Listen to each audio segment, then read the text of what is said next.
আরে আমার সাথে হচ্ছেটা কি? আমার মুখটাকে কি দেওয়াল পাইছে যে সাদা প্লাস্টার করতেছে? আরে আপু থামেন, এত ডলাডলি করেন না। আসলামটা কই আল্লাহ, মুখের উপর কিছু বলতেও পারতেছি না। এত ঘষাঘষি, এত ডলাডলি করার কি দরকার? চলেন দেখাই আমি আজ এই পরিস্থিতিতে আসলাম কিভাবে।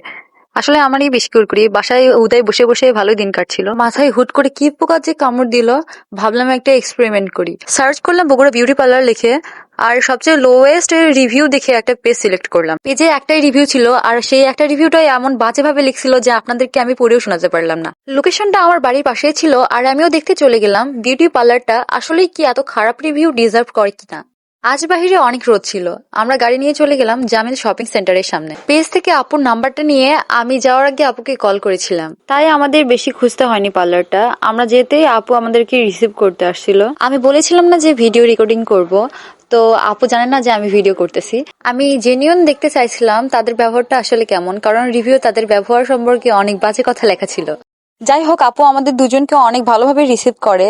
পার্লারটা ছিল জামিল শপিং সেন্টারের ভিতরের দিকে। আমি এখানে অনেকবার এসেছি, বাট ভিতরে যে এরকম পার্লার আছে বা দোকান আছে কখনো ঘুরে দেখা হয় নাই। এতক্ষণ বাহিরে ভিডিও করতেছিলাম, তাই পারমিশন নিতে হয় নাই, বাট ভিতরে ভিডিও করতে গেলে তো এখন পারমিশন নিতেই হবে। তাদের সাথে কথা বলে আমি পারমিশন নিলাম, আর পারমিশন নিয়ে আমি আবারও আপনাদের দেখানোর জন্য এন্ট্রি নিলাম। ভিতরের ডেকোরেশন, লাইটিং, এভরিথিং আমার ভালোই লাগতেছিল। অতটা খারাপ না, আবার হাইফাই তাও না। এরকম ধরনের জায়গাতে গেলে আমার ফার্স্ট নোটিশে আসে যে হাইজিন কোয়ালিটি কেমন। এখানে আমি হাইজিন কোয়ালিটি ভালোই দেখতেছি। পার্লারটার আরো বেশি লেন্থ ছিল, বাট আমি দেখাইনি কারণ ভিতরে অনেকজন সার্ভিস নিচ্ছিল। এখানে শুধু আপনি হাত ধুইতে পারবেন, আর ফেস ওয়াশটা করতে হলে ভিতর দিকে যেয়ে করতে হবে। পার্লারে আমি একটাই হেল্পিং হ্যান্ড স্টাফ দেখতেছিলাম। আমি আপুকে জিজ্ঞাসা করলাম যে আপনার কি একটাই স্টাফ? তো আপু বলল না, আমাদের আরো স্টাফ আছে, বাট ওরা ছুটিতে আছে। এতক্ষণ পর্যন্ত তো আমার ভালো লাগতেছিল, বাট আপু আমার মুখে ডাইরেক্ট কনসিলার ইউজ করে, কোন রকম প্রাইমার বা ময়শ্চারাইজার না লাগায়, আর তার ভিতর অ্যাপ্লাই করতেছিল হাত দিয়ে।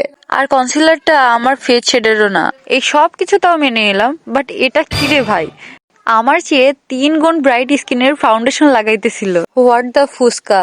আপনারা হয়তো আমার ফেস দেখে বুঝতেই পারতেছেন আমার বুকের ভিতর ধকপক করতেছে। আপু বারবার বাসাতেই বলেছিল এমন কিছু এক্সপেরিমেন্ট করিস না, এমনিতেই তোর মুখের অবস্থা বাজে হয়ে আছে। এরপরে আবার শুরু হয়ে গেল আপুর হাতে জাদু। আমার মুখে ঘষাঘষি, ডলাডলি, আপুর যা মন চাচ্ছে সেই অনুযায়ী আমার মুখে ডলতেছে। এই সবের পরে আবার আমাকে বলে আপনি কি ধরনের মেকআপ চান? আমি বলি আপু আপনার যা ভালো লাগে আপনি তাই করে দেন, বাট একটু সিম্পল করে দিয়েন। আপনাদের একটু কাছ থেকে দেখায় দেখুন, আমার মুখে একটা মেকআপও বসে নাই। কপাল। আমি যে এরকম এক্সপেরিমেন্ট করতে আসছি, মনে হয় আপু আমার সাথে সেম এক্সপেরিমেন্ট করতেছে। আপুর যা যা মন চাচ্ছে আপু সেইভাবে আমাকে প্রোডাক্ট লাগাচ্ছে। আমার মুখে ম্যাচ খায় বা না খায় আপুর দেখার কোনো যায় আসে না। আসলে আপুর কোনো দোষ নাই। আপুর আজকে মনে হয় প্রাইমারটা বা ময়শ্চারাইজারটা ফুরাই গেছে, সেজন্য আপুর হাতের জাদু দেখায় আমার মুখে ডইলে ডইলে ঘষে ঘষে যেভাবেই হোক মুখে মেকআপটা বসিয়ে দিবে। আপুর এই নামের একটা ঢাকাতেও নাকি ব্রাঞ্চ আছে পার্লারের। আমি বললাম আপু পার্লারটা চলে কি? বলে হ্যাঁ চলে তো, অনেক কাস্টমার। বাট আমি আসার পর থেকে তো একটা কাস্টমারও দেখলাম না যে মেকআপ করার জন্য আসছে। আপু বলে প্রতিদিন থাকে, আজকে একটু কম। আপু যে ফেস প্যাকটা ইউজ করলো এটা সেটা আমার থেকে 2 গুণ বেশি।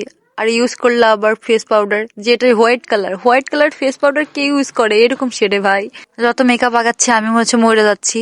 সাথে আমার আপুকে নিয়ে আসছিলাম, আপু আমার দেখে আর মুসকি মুসকি হাসে। কেউ আমার হাসি দেখে আবার গলে যায়েন না। আমি বুক ভরা বেদনা কষ্ট নিয়ে হাসতেছি। জানি না বাড়ি গিয়ে মেকআপ উঠানোর পরে আমার মুখে কি কি বের হবে। আমি মনে মনে ভাবতেই ছিলাম যে যাই হোক আইলাইনারটা অন্তত ভালো লাগাইছে। পরে আমি খেয়াল করে দেখি এক চোখে ছোট এক চোখে বড়। লিপস্টিকের কালারটার উপর আমি আর কমেন্ট করতে চাচ্ছি না, আপনারা নিজেরাই দেখেন। আমি সিম্পল একটা লুক চাইছিলাম, আমার কি বানাই দিছে। কালারটা আমার ড্রেসের সাথে কম্বিনেশন একদম যাচ্ছে না। যাই হোক অতি অপেক্ষার পরে আমার লুকটা কমপ্লিট হইলো। আয়নাতে যে এরকম লাগতেছিল আসলে বাস্তবে একদম এরকম লাগতেছে না। আপুকে বললাম আপু লুকটা কেমন হয়েছে? আপু জাস্ট একটা কথা বলে পয়সা বরবাদ। যাই হোক আমি দেখে শুনে এরকম একটা পার্লারে আসছিলাম, তাদের কাছ থেকে বেশি কিছু আশা করা এরকম ঠিক না।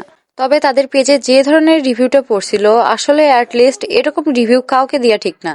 আপনার ওপিনিয়ন পেজ সম্পর্কে কিরকম আপনি সেটা লিখতেই পারেন, তবে কাউকে গালি দিয়ে সেটা প্রকাশ করা এটা তো ঠিক না। আমার থেকে যদি পার্লারটার রিভিউ চান তাহলে আমি এটা 3.7 দিব out of 5। Hygiene quality and staff and ওনারের ব্যবহার ভালো ছিল আমার সাথে। তবে পার্লারের মেইন ফ্যাক্টটাই হলো সার্ভিস। তাদের সার্ভিস আমার বেশি পছন্দ হয় নাই। তো ভিডিওটা এই পর্যন্তই। আমি মিষ্টি শায়রি, আবার আসবো আপনাদের কাছে নতুন কিছু নিয়ে। Bye bye.